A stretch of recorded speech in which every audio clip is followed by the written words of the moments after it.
Soundbars are smarter than ever in 2025.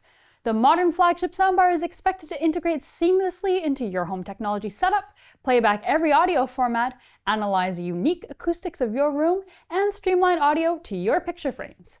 Maybe next year a soundbar will cook you breakfast? Or help you solve your daily Wordle puzzle? If this prospect strikes fear into your heart and you yearn for a time when a soundbar was, well, just a soundbar, we have the bar just for you.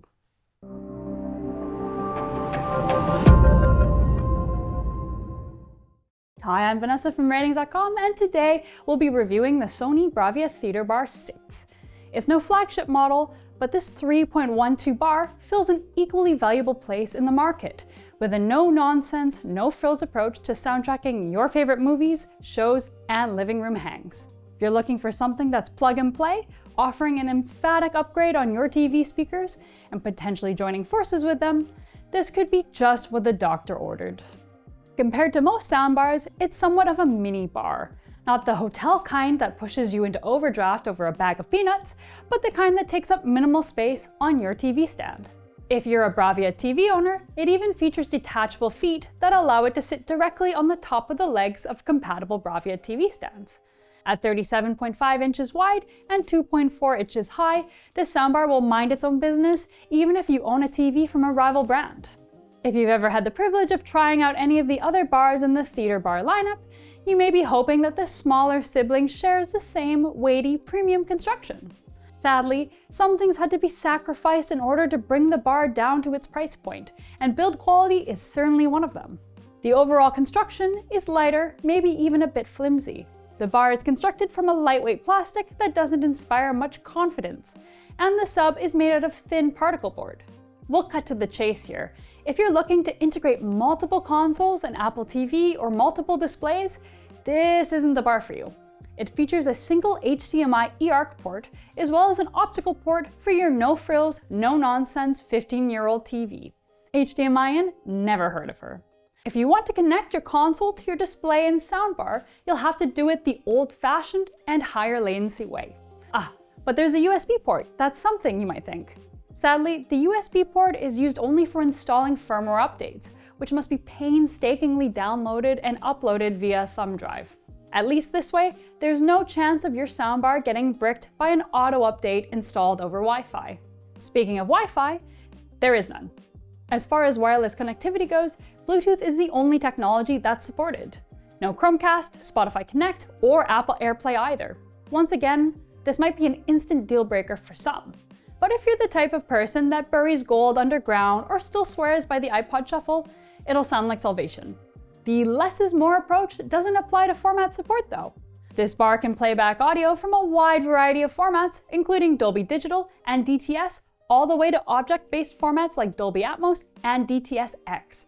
It can also play back surround sound up to 7.1, but be aware that it'll downmix to 3.1. Just be prepared, as downmixing things unfortunately is a recurring theme with this bar. The good news is that latency is very low over an eARC connection with all these audio formats. It's slightly higher over optical, but you can always adjust for this in the settings.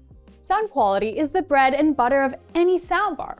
Crisp dialogue reproduction with a nice stereo spread. Now I'm getting weirdly hungry. While the Theater Bar 6's sound performance isn't exactly a banquet, it's enough to whet most people's appetite. The discrete sub provides plenty of low-end punch, though it doesn't extend too low. It's better at reproducing the iconic timpani in the intro sequence of 2001: A Space Odyssey than it is at the mind-altering sub-bass of the Interstellar soundtrack. You can use the dedicated bass control to tame the punch a bit too. We recommend setting it to -3 for the most balanced results. The mid-range is quite flat, which helps render voices and speech in a natural way.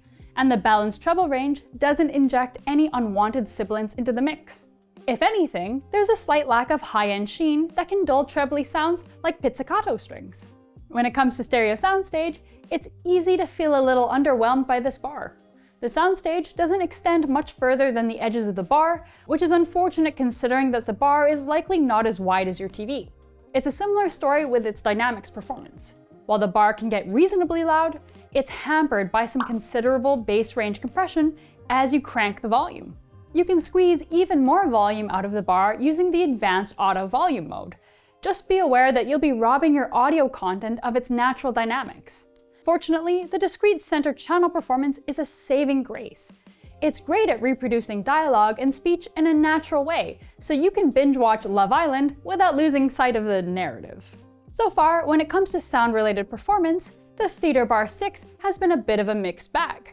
But when it comes to 5.1 surround and Atmos implementation, it runs into some serious limitations. Wizened home theater veterans might have seen the 3.12 configuration and immediately questioned how this would translate into 5.1 surround sound. If this was you, well, it turns out your skepticism was totally warranted. This bar has to downmix surround sound content into stereo, which comes with some major compromises to the width of your audio. While you can enable various sound field modes to artificially widen the sound, none of them are able to simulate actual discrete sound channels. Plus, they do some wonky things to the frequency response. But the limitations can't be heard horizontally, they stretch into the vertical plane too. I'm talking about the height performance with Atmos content, which suffers from some shoddy implementation. With Atmos content, this bar uses 2 upfiring height drivers, as well as the 2 stereo left-right drivers, and the subwoofer during playback. While this might sound like it's maximizing its resources, the reality is that this confines most of the action to the small area in front of the soundbar.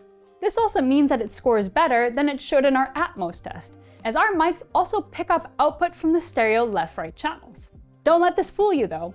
Trust us when we say that there's not a lot of action heard overhead. The bass range also compresses significantly with Atmos content, as the sub struggles to reproduce explosions and rumbles. All in all, this makes for a super muddy listening experience.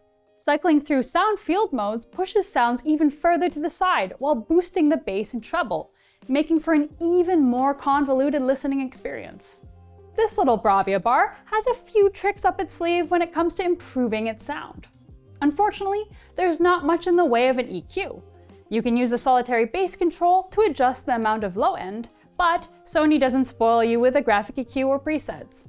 The closest thing you get to EQ is the sound field enhancement types, which do very little to alter the actual sound field, and instead change the frequency response. These modes accomplish everything from boosting your overall output to making the response much more V-shaped, which can get pretty tiring to listen to. There are other sound modes that fulfill a specific purpose too, like night mode and voice mode.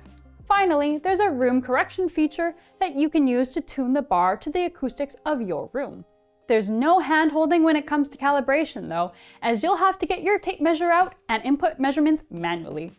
Should you be lucky enough to own a compatible BRAVIA TV, this bar can connect to it via voice zoom, which uses the TV speaker to bolster dialogue. Subjectively, we found that we really had to crank the volume on our BRAVIA 5 TV to hear a difference, and even then, it muddled the sound.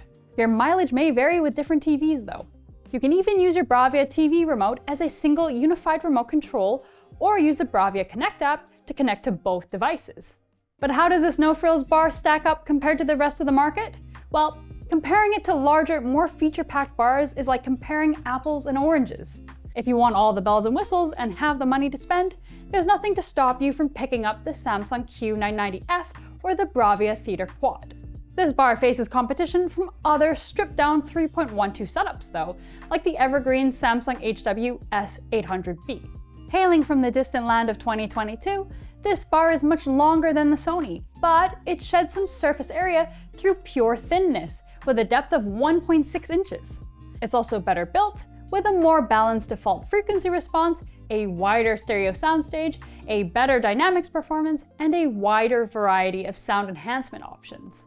The Sony offers lower latency, a marginally better surrounds performance, and DTS-X compatibility, the latter of which is important if you want to enjoy object-based audio with Disney Plus content. But if you can live without this Samsung is probably the better choice. If you're a BRAVIA stan and have a bit more money to spend, you can opt for the Sony BRAVIA Theater Bar 8. It's a standalone bar, which means there's no dedicated subwoofer, but it features an HDMI in port with great pass-through capabilities. Plus, you get a lot more wireless connectivity options and automatic room calibration. It should be pretty clear at this point who will benefit from picking up the Sony BRAVIA Theater Bar 6. If you've been checking your feed every day for the latest soundbar news, or you're looking for a system to complete your cutting-edge home theater room, this isn't going to fill the Nakamichi Dragon-sized hole in your life. But if you practice soundbar minimalism and don't see the point of bells and whistles like Wi-Fi and HDMI pass-through, this could be just the ticket. The Theater Bar 6 is particularly well suited to those with less space on their hands and who own a compatible BRAVIA TV. You can put it on your TV legs, use one remote to control both the soundbar and TV, and promptly forget your soundbar even exists. Is that everyone's cup of tea? Probably not. But there's a myriad of choices on the market for those that want a feature-packed, do-it-all soundbar and a myriad of video reviews on our channel to help you choose. Well, that's it for today, folks. If you want to delve into the nitty-gritty of this itty-bitty bar, you can check out our full review linked in the description box below. Until next time, I'm Vanessa from Rtings.com, where we help you find the best soundbar for your needs. Ciao! If anything, there's a slight lack of high-end sheen that can dull trebly sounds like pizzicato. Pizzicato.